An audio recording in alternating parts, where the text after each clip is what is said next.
Hi, my name's Jade. I'm a researcher at the University of Sheffield. I'm here today really to talk about developing resources to support families affected by MND, and specifically where there's genetic implications, maybe where there's a familial or inherited form of MND. And I wanted to talk mainly about some studies I've been involved in. And the first one is what Martin mentioned. It's a resource about families' experiences of inherited forms of MND. And that led to the development of a resource on the FaTHoM website, which I'll go on to demonstrate and give you a little tour of in a bit. The second study I want to talk about is one I'm currently involved in at the University of Sheffield, where we're looking more specifically at genetic testing, and we're aiming in that study to develop resources to support decision making, both for people with MND and for family members who have an increased chance or risk of developing MND, so around predictive or pre-symptomatic testing as well. And then before I finish up, I was just going to highlight really some wider sources of information, support and ways of connecting with others that might be of interest to people. So I probably don't need this slide really, given the focus of today's session, but we know that for people with MND and their family members, there may be a lot of worries and concerns about the possible or confirmed genetic implications of the disease. And that's especially true where there's a family history and people might have experience of relatives who've lived with MND. And there's many unique questions and considerations for people in this situation, and I'll go on to talk about some of them, and I'm sure they won't be unfamiliar to most of you as well. Providing adequate, dedicated support is an ongoing challenge, but I wanted to highlight some resources that are available or in development that might be of interest. So we did this study looking at families' experiences of what we've called inherited MND. It was a collaboration between a lot of people. So my PhD supervisors, Louise Lowcock, Fadila Mazandarani and Karen Keenan, as well as collaborators at the University of Oxford, and Martin and Sue Ziebland as well. And the DIPEX charity, that's the charity who run this website called Health Talk, we worked with them really closely as well over the process. What we were struck by really is how there's been very little research to date about families' experiences of inherited MND. And we just wanted to better understand that really to inform the development of this resource. So some of the questions that were guiding us in this research were, how do families make sense of genetic implications in MND? What impact does it have across aspects of their lives living with this knowledge? How do they navigate the many issues and decisions that might arise in this context? So that might be around family communication, like discussion, communication, disclosure maybe as well, around genetic testing, so genetic testing for people with MND and for family members, and around reproductive decision making, so having or expanding a family. And we also wanted to better understand people's information and support needs. So Health Talk is a website that provides information and support based on the lived experience of different conditions. Since it was founded in 2001, it's grown a lot, and to date it covers over 110 different conditions and health-related experiences. Each section is based on a qualitative research study, so that's an interview study with people with lived experience using a very specific set of methods to carry it out so that it can then be adapted and developed to a new resource on the website. I think what really characterises this website is that each section on it is illustrated with clips from video, audio, and written clips from the interviews that have gone into developing it. And we use what we call a maximum variation sampling approach, and that means that we try to talk to people with as wide a range of experiences as possible so that everyone who goes to the website might hopefully see something that resonates with them. So we carried out this semi-structured interview study and spoke to 35 people from across the UK. That included people with MND, partners of people with MND and of family members and unaffected family members, many of whom had an increased chance or risk of developing MND. From this latter group, there were people who decided not to have a genetic test, so to live without knowing whether they had inherited a gene that would mean they were at an increased risk of developing MND, as well as people who'd had a test and had tested both positive and negative. So including this breadth of experiences was quite important to us to make sure the website covered important aspects. We spoke to people at different ages and stages in the life course as well, because that's also important, and both males and females, and because of COVID, interviews were face-to-face and remote. I thought I'd just share some key findings from the study, really. I don't have time to overview everything, but I've just pulled out a few things that stood out to me that I thought might be of interest. Firstly, an area that was talked about was the experience of individuals actually living with MND who knew it was an inherited form of the disease. People talked a lot about their diagnosis, and some people suspected already their symptoms were down to MND, and that was particularly when they remembered having family members with similar symptoms, and in some cases they kind of knew what was coming when they were diagnosed. But in other cases, even where it was known to be in the family, it could be a really terrible shock to receive that news. People had also remembered being told in the past that MND couldn't be inherited, because obviously there's been a lot of advances in research recently, which means our knowledge has changed a lot, and in some cases didn't realise at first. There was a sense of knowing what to expect sometimes, which could have positive and more challenging elements. So Lara here talks about having a sense that being able to kind of understand the reality of the situation and the importance of living her life, but also it meant she did understand also the enormity of what was coming. So genetic testing was another key topic for people with MND. And generally, the people in the study felt that genetic testing offered important information for themselves and members of their family, though obviously other people will have different views.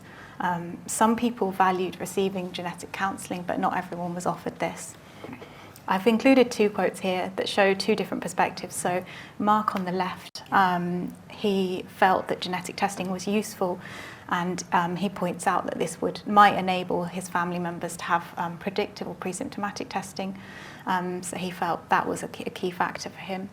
Whereas Mari on the right, her husband who had MND didn't want to know the results of his test, but he was happy to go ahead, and actually she found out the results and he didn't. So there's just to show like some different attitudes and approaches that people were taking.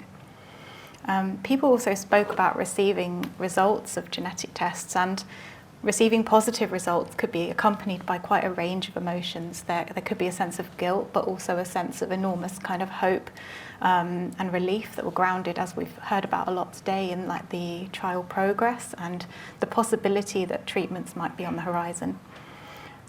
Receiving a negative result could equally be quite complex, because it could be quite disappointing sometimes to think that family members wouldn't be able to access the genetic testing and reproductive options that some people might be interested in. But also there was other emotions too, such as relief as well. And sometimes genetic testing can't give a clear answer, and it can't always tell a person if there's definitely a genetic cause, or if there's a gene that might or might not contribute, and how far that might do so. And this could leave an ongoing sense of uncertainty for the wider family. People talked about care and the management of their condition, and sometimes past experiences with family members informed the kind of care that people wanted to receive and the approach they took to living with MND. So this quote from Oliver here shows really that his approach, his kind of ethos of living with MND, of staying ahead of the game, was grounded in having seen his mum live with the disease, and quite knowing what was going to happen, and knowing that getting things in place might be helpful later on.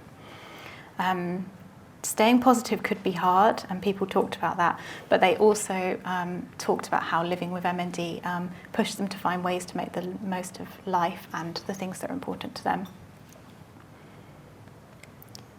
Another key kind of area that this study focused on was the experiences of family members who were living with a possible or confirmed risk of MND. we found that having MND in the family often had an emotional and psychological impact that affected people's attitudes to life, their priorities and perspectives, their hopes for the future. But there were many different kind of approaches people took, and there were also those who very much upheld the view of dealing with it if it happens and describe little impact on their daily lives. I think a key pattern across the interviews was that the prominence of this knowledge fluctuated a lot over time and with changing circumstances.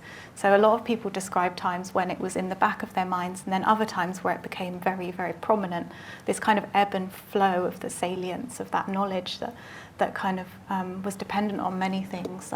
Some, like maybe, for example, worries over possible symptoms. A lot of people had times where they just dropped something or tripped over something, and of course we all do that, but it had a particular meaning for those people, and that was something that a lot of people described.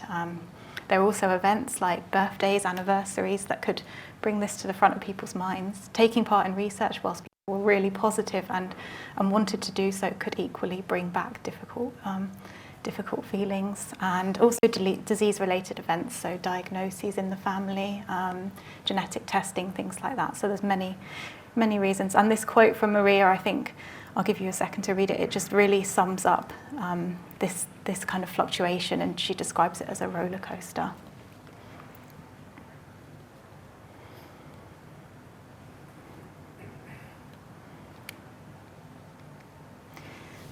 So predictive or pre-symptomatic testing was a key decision-making point for some people, and obviously it wasn't available to everybody where there wasn't an identified gene in the family, but for a lot of people it was something that, well, it hadn't always been a difficult decision, but a lot of people had either considered or been through that process.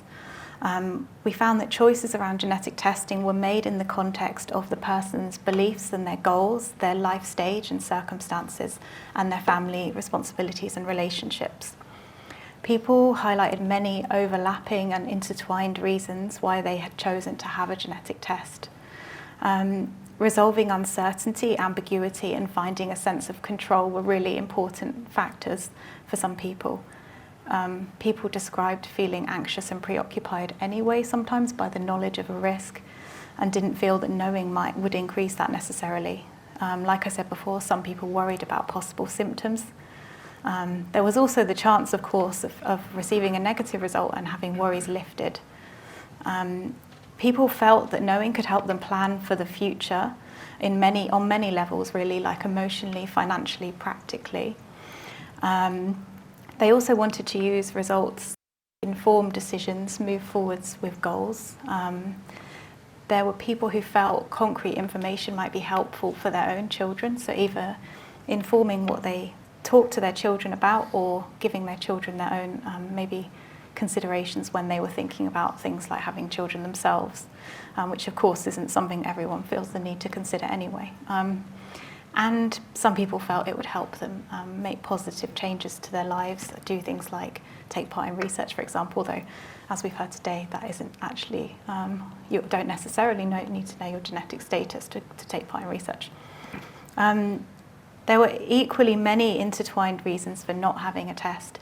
Maintaining hope was a key one, and people felt better able to cope and enjoy their life not knowing. Some people spoke about not wanting to know what the future could bring, and they worried about the impact a positive result could have on their mental health, for example, their attitudes to life, or that it might make them a bit more worried about possible symptoms. There was also worries for the impact on family members, maybe who didn't necessarily want this information themselves, or that it might bring back difficult feelings. Some people felt the test had little to offer them in terms of benefits for their lives or value in their lives. Because there's a lot of uncertainties, of course, so even with people who know that they carry a gene linked to MND, like we heard earlier, there is no guarantee they will get symptoms of the disease, and that level of uncertainty meant that it wasn't necessarily useful information that everyone wanted. And there was also a sense of maybe wanting to wait a bit for the science and treatments to evolve, and thinking that might be more useful in the future. And there was also the point that finding out results is quite irreversible. You can't unknow what you know, but you can also always reconsider in the future. Receiving results was met with a range of emotions, regardless of the outcome, and people described long and short-term impacts of that. There's more about that on the website as well. But what I found was that nobody regretted, or nobody said they regretted the choice they'd made, and most felt they had processed the news and were actually able to move on positively with their lives. In terms of support, people appreciated empathetic support from healthcare professionals generally. Within families, it could be very difficult to talk about in some cases, and some people struggled when they felt that no one could understand them. But there were also people who talked about the value of being able to have open and honest discussions, and really appreciated that. Some people had been offered support or had sought it themselves, but others had needs around things like knowing where to find information, of seeking research opportunities, talking to children about MND in the family, processing the results and coping with their worries. And this quote from Fiona just points out that she felt that although the focus should be on the person with MND, it's important not to forget the family when thinking about support that should be offered. So I thought I'd give a whistle-stop tour of the FaTHoM website, because there's actually a lot of topics that's covered on the website. I'll go to the home page actually, so I can show you how to get there. So if you go A to Z, it's under MND or inherited MND. It takes us to this web page, which is an overview page, and you can see down the left-hand side here are what we call topic summaries, and the way we kind of made this structure was we did all these interviews and then we drew out the parts that were most important to people, and we used that to structure this website. And they're under subheadings down the left-hand side to help you navigate, and that's finding out about inherited MND in the family. And of course, I've talked a lot about MND, but there's also a section there on FTD, because in some families that was something they'd experienced as well. Knowledge and information, living with an inherited form of MND, living with an increased risk of MND, pre-symptomatic testing, making decisions around having children, caring for a relative, family communication, relationships and support, research and drug trials, and messages to others. And if I just click on one to show you an example, you can see they start with this bullet point list, which highlights what's going to be included in this particular summary or web page. And then if you scroll down, it was like I was saying, it's basically a summary of all the aspects included there, which is illustrated with video, audio, and written clips. So here's an example of a video clip of David. We've got the video. There's also, for people who prefer to read, a text version. There's some information here on the right. We call this a strap line. It's quite important, really, because it helps people navigate, because everyone has really different approach of how much they want to know, and there might be parts of this website that people don't really feel able or ready to engage with, or just it's not of interest to them, and that helps people choose what they see. So it just hopefully stops you stumbling across something you're not quite wanting to engage with. And then some key information about this person. And if we scroll down, there's an example of an audio clip and a written clip, and it was just the preferences of the person of how they wanted to appear on the website. Another area I just wanted to show you, you'll see here there's a beautiful profile section, so every person has a profile on the website, and if I click through to some of those, you'll see that you can click on one of those and it has information about that person. So this is Dunny. We've got some key information about her, and we've got what's called a biography, and this is the summary of her story. So people who come to the website, if they're interested, they can come here and understand what she's saying in the context of her wider life and story, really. And all her clips appear in one place as well. The other section, just to point out, is the glossary. It just has some key terms that are used across the website, because I think a lot of the language involved is quite complicated, especially for those of us who aren't geneticists and things like that. So this might be a page that is of use to people. And then there's a section of resources and information. That's the main areas. Some people might be interested in exploring it. Other people, it won't be something you want to do, but you'll be able to do that if you want to. And that was published last summer now, so it's available. I'll leave that up for a second. I see a couple of people scanning, but happy to share the slides if anyone wants that link as well. And since then, I've moved to the University of Sheffield. I'm working with this team here, so it's led by Alistair McNeil with Chris McDermott and Hilary Becker. And we're working on this study, which is more specifically about genetic testing to develop a decision aid to support people to make an informed and reasoned choices that are right for them. That's for people with MND and also around predictive testing, so it will probably end up being 2 different decision aids. The questions that are guiding us in this research is we want to understand the information needs of people with MND and their relatives when they're engaging with decisions around genetic testing. We want to know also about how clinicians offer genetic testing and what would support them in carrying it out. And we want to, as we develop the decision aid, we'll be seeking the views of all these people with MND, family members and clinicians of what they think about the decision aid we develop, so we can make sure it kind of is useful to people and reflects what they want. So for those who aren't familiar, decision aids are interactive resources, and they present key information on a certain issue, and they help people align that with their own values and priorities and just the things that are important to them, really. The process of developing decision aids is quite a winding one, right from doing initial research to inform what should be included, through to developing, publishing, test and refining it, and then there's a process of implementing and evaluating it. And our 2-year project is really focusing on the first half of this map, so we're hoping by the end of it we have a product that will have been published, and we'll be testing it and refining it. There's many different aspects that have gone into the development of it. We firstly looked at what's out there already in terms of literature and decision resources. And then since then we've been doing some studies with different people to find out really about their experiences and needs. The first one of those has been a survey with clinicians. So this was focused more on genetic testing for people with MND, and that's generally offered in neurology clinics. So it was important for us really to find out how that's being offered and how the clinical teams involved are experiencing that and the kind of support they might need.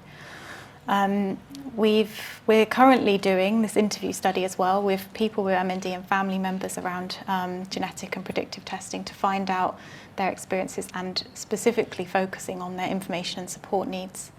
And the final study, which is in the early stages, is where we're kind of recording consultations in neurology and genetics clinics to see the kind of interactions that are happening in these spaces, the kind of discussions that are happening, how information is shared, what questions people have, just to better understand where there might be an additional need for information or support.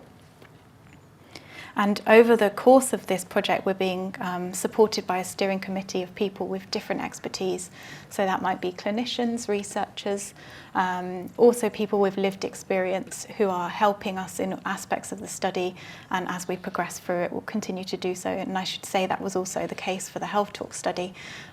We received massive support over the process from an advisory panel who really kind of kept us on track and made sure that we were considering all these different viewpoints as we progressed with it.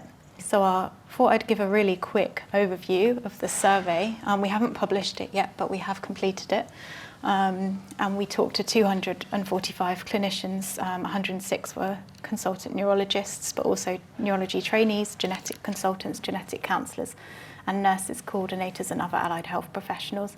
And as I said, this was more looking at MND genetic testing than it was predictive testing, although there were a few questions, but that wasn't really the focus of it. One thing we found was that there's many barriers that neurology clinicians face in offering genetic testing. There's a lack of time to do so. The paperwork can be quite a process and take quite a lot of time as well. And there can be a bit of an issue with the timescale to get results. Generally, we found that the neurology workforce rated themselves as less confident in genetic knowledge and genetic counselling skills than the genetics workforce, so people who are specially trained in this particular in genetics area. That was included in aspects like explaining the options available and the possible implications, genetics concepts and practical aspects as well, like completing paperwork, interpreting genetics report and sharing results.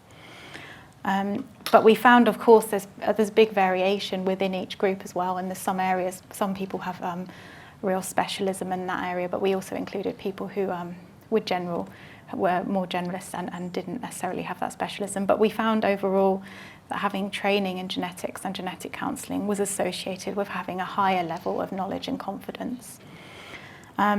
Another key finding that I think is really important is that in each group, 50% or less felt they had adequate information and support resources on genetic testing, which they could use to facilitate and support discussions with people with MND and their families. And in some cases, that was quite a lot less than 50% as well. So just some key takeaways is that there is a need for increased training opportunities for neurology workforce around genetic testing. This one may be a bit harder, but more streamlined processes for carrying it out. And there's also a need for resources supporting shared decision making, which we hope our decision aid will kind of sit within this space as well. I thought I'd quickly highlight some early findings from the interview study we've been doing as well on predictive testing. This one's a bit further through. I've finished the interviews, but I haven't done the full analysis and write-up, so I've just pulled out a few things really to share. Again, we've spoke to people of different ages, male and female, and people who've both had a predictive test and have chosen not to have a predictive test as well. And some aspects that people have spoken about in interviews are their information and support needs, which just vary massively really between individuals. People valued clear information when they wanted it and felt it was really important to have personal and empathetic communication. There were areas where people felt things could have been done better as well. Receiving information in layman's terms, so language they could understand, was really important. It was also really important, people felt, to be told the uncertainties that might remain after the results. So a bit what I mentioned about earlier around if they would actually develop symptoms and the kind of age of onset, maybe things like that, that can't necessarily be answered, and people felt that should be maybe made quite clear. And also details on what support would be available, so they knew that in advance. People wanted to be able to proceed in a timely way, but often understood why there were protocols in place that meant they had to, say, have multiple sessions with a time gap in between. There were unanswered questions as well, and understanding these, I think, is quite important for us as we come to develop our resource. And people often felt that there needed to be more explanation on the penetrance of specific gene variants, so the chance that a person carrying an MND-linked gene would go on to develop symptoms. Also the likely age that might happen. The genetic link between MND and FTD, frontotemporal dementia, as well, could be incredibly complicated and hard to make sense of for people. The implications of genetic testing, financial or other, was another area where people had questions.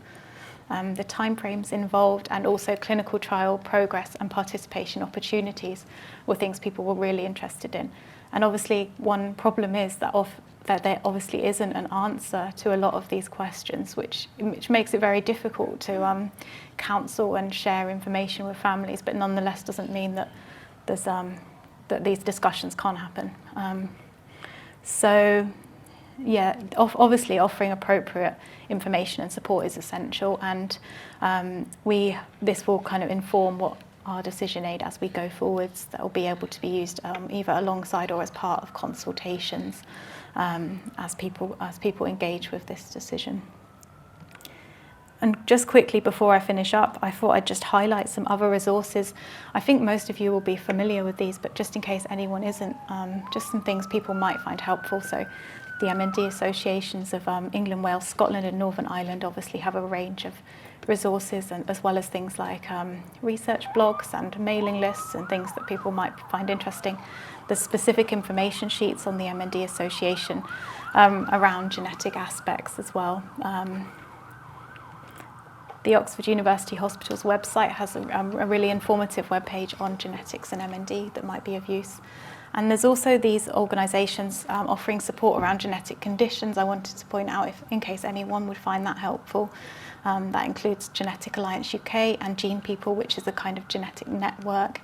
They have information on a range of topics, and one thing they have a lot of information on is about understanding key concepts in genetics, which can be quite useful. Reproductive options, genetic testing and insurance, which is another area where a lot of people have questions, I've found, and around talking to children and things like that. The Human Fertilisation and Embryology Authority, HFEA, has information on reproductive choices, which again isn't something that everyone will find relevant at all, and of course there's no correct answer to that one, but in case anybody would like more information on that. We've spoken a lot about MND. There's some specific organisations supporting people and offering information around FTD that you can also explore if you'd like to know more about FTD. And also they have aspects like genetic testing and counselling covered in their literature as well. Some people are wanting to connect with other people. That's really not of interest, but there's a forum on the MND Association that is used by people with MND, and I've also seen that sometimes family members find that useful to talk to each other about things like genetic testing. There's Facebook groups that you probably have a long list that I've not included here already, some of you, but these might be of use to people too, and local MND support groups. And finally, it's hard to put together a slide on this because it might vary across different places, but I think this Every Mind Matters website is quite helpful for people who would like some mental health support. It provides wellbeing tips like self-help CBT techniques and information on dealing with challenges, including managing uncertainty, which is, I think, quite a defining feature that a lot of people have to learn to live with, and that can kind of help in that sense. And just a couple of others there that you've probably come across before too. So that's me. I just wanted to thank everybody who's taken part in the studies. I know some of you are here today, and without everyone who's taken part, we obviously wouldn't be able to do this work. Also those who've advised us and given us their time, and all our collaborators, and the MND Association, who have funded both studies actually, and offered us ongoing support.